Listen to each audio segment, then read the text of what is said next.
15 अगस्त 2024 गुरुवार। माता मरियम का स्वर्गारोहण और स्वतंत्रता दिवस। मेरी आत्मा प्रभु का गुणगान करती है।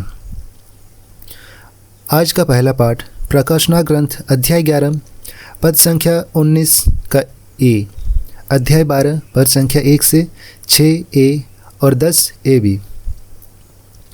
तब स्वर्ग में ईश्वर का मंदिर खुल गया और मंदिर में ईश्वर के विधान की मंजूषा दिखाई पड़ी। आकाश में एक महान चिन्ह दिखाई दिया। सूर्य का वस्त्र ओढ़ी एक महिला दिखाई पड़ी। उसके पैरों तले चंद्रमा था और उसके सिर पर 12 नक्षत्रों का मुकुट। वह गर्भवती हुई और प्रसव वेदना से पीड़ित होकर चिल्ला रही थी। तब आकाश में एक अन्य चिन्ह दिखाई पड़ा। लाल रंग का एक बहुत बड़ा पंखदार सर्प। उसके 7 सिर थे, 10 सींग थे और हर एक सिर पर एक मुकुट था। उसकी पूंछ ने आकाश के कई तारे, 1/3 तारे बुहार कर पृथ्वी पर फेंक दिए। वह पंखदार सर्प प्रसव पीड़ा में महिला के सामने खड़ा रहा, जिससे वह नवजात शिशु को निगल जाए। उस महिला ने एक पुत्र प्रसव किया, जो लोह दंड से सब राष्ट्रों पर शासन करेगा। किसी ने उस शिशु को उठाकर ईश्वर और उसके सिंहासन तक पहुंचा दिया, और वह महिला मरुभूमि की ओर भाग गई, जहां ईश्वर ने उसे उसके लिए आश्रय तैयार करवाया था। मैंने स्वर्ग में किसी को ऊंचे स्वर से यह कहते सुना, अब हमारे ईश्वर की विजयी सामर्थ्य और राजत्व और उसके मसीह का अधिकार प्रकट हुआ है। यह प्रभु की वाणी है। दूसरा पाठ पहला कुरिन्थियों अध्याय 15 पद संख्या 20 से 27। किंतु मसीह सचमुच मृतकों में से जी उठे। जो लोग मृत्यु में सो गए हैं, उनमें वह सबसे पहले जी उठे। चूँकि मृत्यु मनुष्य द्वारा आई थी, इसलिए मनुष्य द्वारा ही मृतकों का पुनरुत्थान हुआ है। जिस तरह सब मनुष्य आदम के कारण मरते हैं, उसी तरह सब मसीह के कारण पुनर्जीवित किए जाएंगे। सब अपने क्रम के अनुसार, सबसे पहले मसीह और बाद में उनके पुनरागमन के समय वे जो मसीह में बन गए हैं। जब मसीह बुराई की सब शक्तियों को नष्ट करने के बाद अपना राज्य पिता परमेश्वर को सौंप देंगे, तब अंत आ जाएगा, क्योंकि वह तब तक राज्य करेंगे जब तक वह अपने सब शत्रुओं को अपने पैरों तले न डाल दे। सबों के अंत में नष्ट किया जाने वाला शत्रु है मृत्यु। धर्म ग्रंथ कहता है कि उसने सब कुछ अपने अधीन कर लिया, किंतु जब वह कहता है कि सब कुछ उसके अधीन है, तो यह स्पष्ट है कि ईश्वर, जिसने सब कुछ मसीह के अधीन किया है, इस सब कुछ में सम्मिलित नहीं है।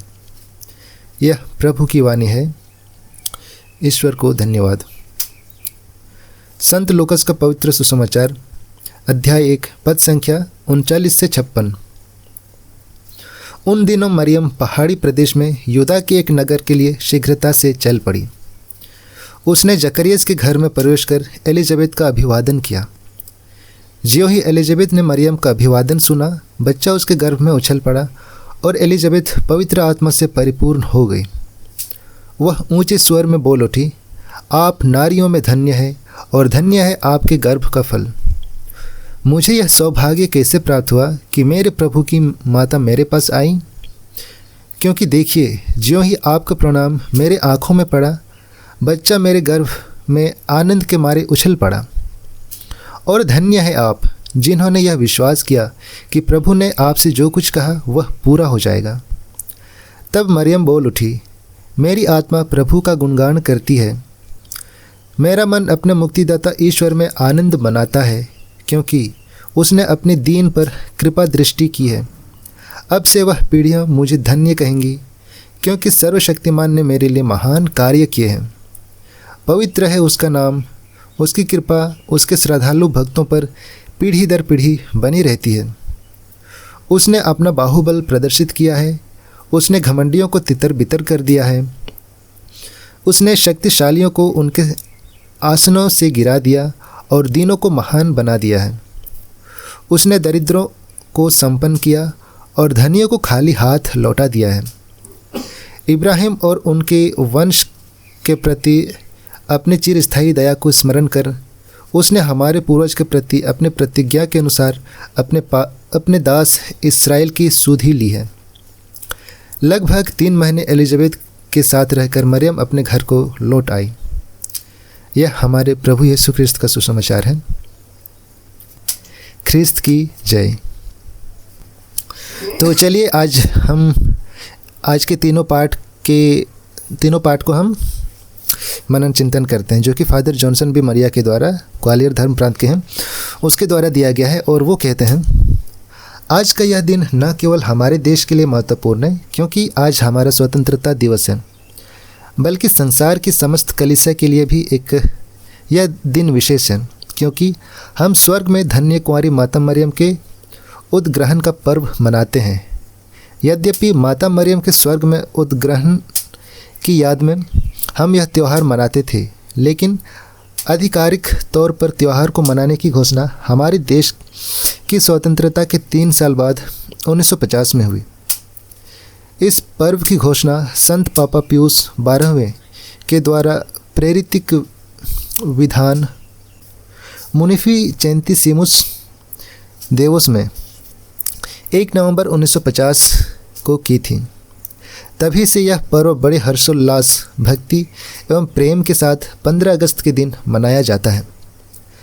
कलीसिया की आधिकारिक घोषणा के अनुसार हम ईश्वर की प्रेरणा द्वारा इसकी घोषणा करते हैं और परिभाषित करते हैं कि ईश्वर की निष्कलंक माता धन्य कुंवारी मरियम का जब इस पृथ्वी का कार्य पूरा हुआ तो आत्मा और शरीर सहित उन्हें स्वर्ग में उद्ग्रहित कर लिया गया।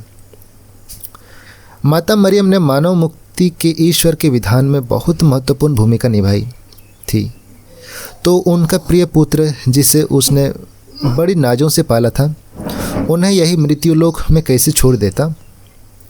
वह अपनी प्यारी माता को अपने अनुपस्थिति में सदा सर्वदा रहने के लिए स्वर्ग में ही क्यों नहीं बुलाएगा।